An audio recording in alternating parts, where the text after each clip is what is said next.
I'm an alcoholic. I also have OCD. I'm going to tell you about when my OCD first started rear its ugly head and how I figured out I had OCD, because I didn't always know I did. I got sober when I was 20, and sobriety is not for the weak, so I had my challenges with getting sober.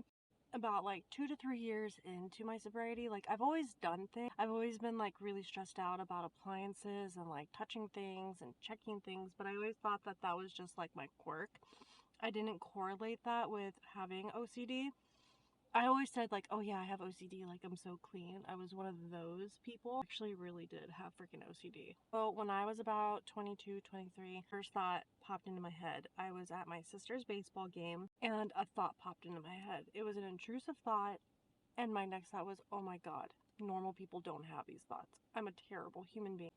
That first intrusive thought is what triggered everything. Like, it just didn't stop. And then I would compulse mentally trying to make myself feel like I wasn't a bad person. And I would tell people certain things, needing like their validation that I'm not a terrible person as part of my compulsion. This went on for years. I mean, and it then bled into like my alcoholism, which was absolutely terrifying because OCD targets you value most in life, and then it just like sinks its claws in and gives you the most intrusive thoughts about whatever it is that you hold dearest to you. And mine bled into my alcoholism, and it was brutal. I was trying to get treatment in the wrong places. Maybe it's worked for you, but it didn't work for me. But I started to go to a therapist, to go to another therapist. It would actually kind of make the situation worse. I had one therapist tell me that I should set up video cameras all around my house so I know that it isn't being burned down. And if you have OCD and if you've been treated with OCD, you know that that is actually very damaging, and that you should in fact live with the uncertainty that my house potentially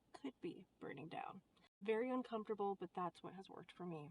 Ultimately, what worked for me is I did something called NoCD. It is amazing. If you haven't heard of it, look it up. It's literally NOCD. It's changed my life. They have like video Zooms, and I did therapy and treatment 2020. I thought I was going to have to institutionalize myself that year. I got help, and it has literally changed my life. Still live with OCD on a daily basis. It's something that never goes away. However, it is livable, and I have peace today, which is most importantly, because when I was in the thick of it, I would wake up with just like something just weighing on my chest. There is a solution. That is the solution that has worked for me. Can have peace. Hope everyone has a good day, and ciao for now.